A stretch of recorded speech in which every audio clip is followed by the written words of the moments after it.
So today I'm going to do a quick demonstration of my DCT500 version 2 Pro Series tester. This tester is strictly for rotary engines, and it's an upgraded version of my standard DCT500.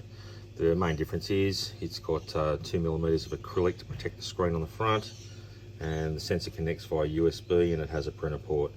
The only thing it doesn't do in comparison to my new version 3s is it doesn't have a barometer built in, so it can't adjust for altitude. So if you're high above sea level, you might want to spend the extra $20 Australian and buy any one of my other testers here that will do RPM compensation and altitude. But just for a basic tester, this is only $159 Australian, so it's very good value for money.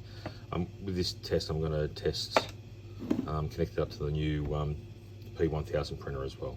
Now, when doing a test on a rotary engine, it's important that you disable your fuel and you disable your coils from firing.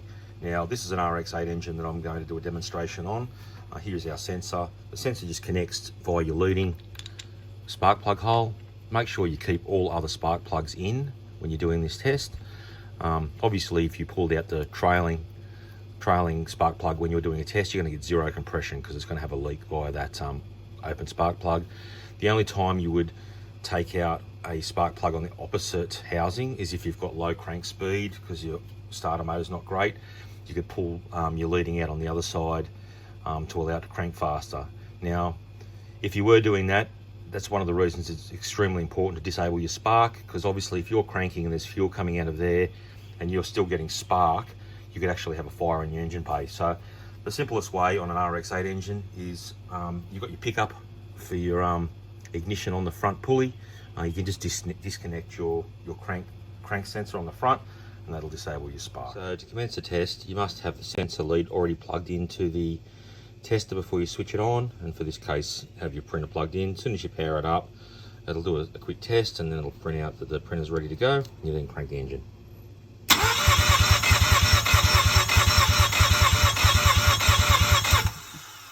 Okay, it'll then tell you to stop test and show your results on the screen, just your raw results initially, and then your normalized results will appear on the screen. And then it'll also show your results in bar. The printout does show you your bar and PSI results as well.